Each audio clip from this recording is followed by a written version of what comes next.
Hi అందరికీ, ఎలా ఉన్నారు? Welcome to Abhi Sweety vlogs.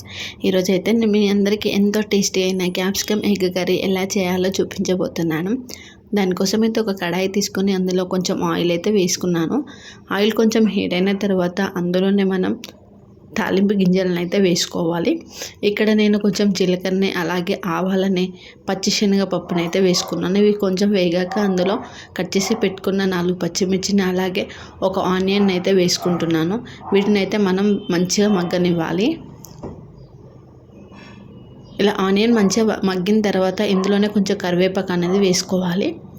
కరివేపాకు మంచిగా చిటపటలు ఆడిన తర్వాత ఇందులోనే కొంచెం అల్లం పేస్ట్ని వేసుకొని మంచిగా కలుపుకోవాలి. అల్లం పేస్ట్ పచ్చివాసన పోయే వరకు అయితే వేయించుకోవాలి. ఇప్పుడు ఇందులోనే కొంచెం పసుపును వేసుకోవాలి. పసుపు మొత్తం కలిసేటట్టుగా అయితే మంచిగా ఒకసారి కలుపుకోవాలి. తర్వాత ఇందులో మనం కట్ చేసి పక్కన పెట్టుకున్న క్యాప్సికమ్ ముక్కలను అయితే వేసుకుంటున్నాను. ఇప్పుడు క్యాప్సికమ్ ముక్కలన్నీ ఆయిల్ మిశ్రమంలో కలిసేటట్టుగా మంచిగా కలుపుకోవాలి.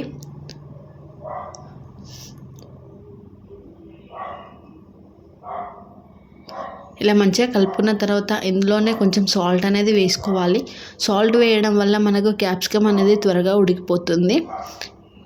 సాల్ట్ మొత్తం కర్రీలో కలిసేటట్టుగా మంచిగా కలుపుకోవాలండి. ఒక 2 నిమిషాలు ఇలా కలుపుకున్న తర్వాత దీని మీద మూత పెట్టి అయితే మనం కొద్దిసేపు ఉడికించుకోవాలి. చూడండి, మధ్య మధ్యలో మూత తీసి అయితే మనం కర్రీని కలుపుతూ ఉండాలి, లేదంటే కర్రీ అనేది మాడిపోతుంది. ఇంకా క్యాప్సికమ్ అనేది ఉడకాలండి. ఒక 60% అయితే క్యాప్సికమ్ ఉడికిపోయాయి. ఇప్పుడు ఇందులోనే మనం కారం అనేది వేసుకోవాలి. మీకు రుచికి తగ్గట్టు వేసుకోండి కారం అనేది. కారం వేసిన తర్వాత కారం మొత్తం కలిసేటట్టుగా మంచిగా కలుపుకోవాలి. కారం ఉడికే వరకు అయితే మనం ఒక 10 నిమిషాల పాటు అయితే కర్రీని ఉడికించుకోవాలి. ఒకసారి మూత తీసి అయితే చూద్దామండి క్యాప్సికమ్ అనేది ఉడికిపోయా లేదా అనేది.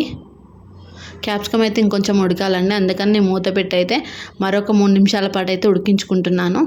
ఇప్పుడైతే కర్రీ అయితే ఉడికిపోయిందండి. ఇప్పుడు ఇందులోనే మనం ఎగ్స్ని అయితే వేసుకోవాలి.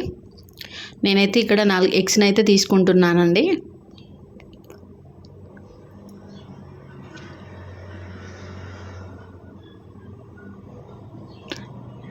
ఎగ్స్ మొత్తాన్ని వేసుకున్న తర్వాత స్టవ్ అనేది లో ఫ్లేమ్లో పెట్టుకొని దీని మీద మూత పెట్టి అయితే కొద్దిసేపు ఉడికించుకోవాలి. మనం స్పూన్ పెట్టి అయితే ఇప్పుడు కలపద్దండి. 5 నిమిషాలు ఉడికించుకున్న తర్వాత ఇప్పుడైతే ఒకసారి కలుపుకోవాలి కర్రీ మొత్తాన్ని మనం. క్యాప్సికమ్ ఎగ్ కర్రీ అయితే చాలా రుచిగా ఉంటుందండి. మీరు కూడా ఒకసారి అయితే ట్రై చేయండి. నేను చెప్పిన విధంగా ఖచ్చితంగా మీకు నచ్చుతుంది. ఇలా ఎగ్స్ మొత్తం క్యాప్సికంలో కలిసేటట్టుగా మంచిగా కలుపుకోవాలి మనం.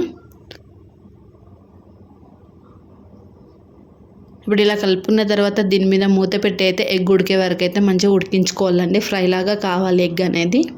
మధ్య మధ్యలో అయితే కర్రీని కలుపుతూ ఉండాలండి.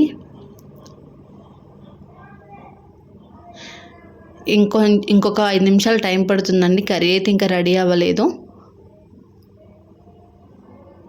నేను మూత పెట్టి మరొక 5 నిమిషాలపై అయితే ఉడికించుకుంటున్నాను. చూడండి, కర్రీ అయితే రెడీ అయిపోయిందండి. ఇప్పుడైతే మనం ఒకసారి కలుపుకొని స్టవ్ అయితే ఆఫ్ చేసుకుందాము.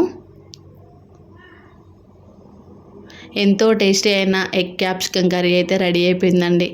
మీరు కూడా ఒకసారి ట్రై చేయండి. మీకు కనుక ఈ వీడియో నచ్చినట్లయితే లైక్ చేయండి, షేర్ చేయండి, అలాగే సబ్స్క్రైబ్ చేయండి ఫ్రెండ్స్.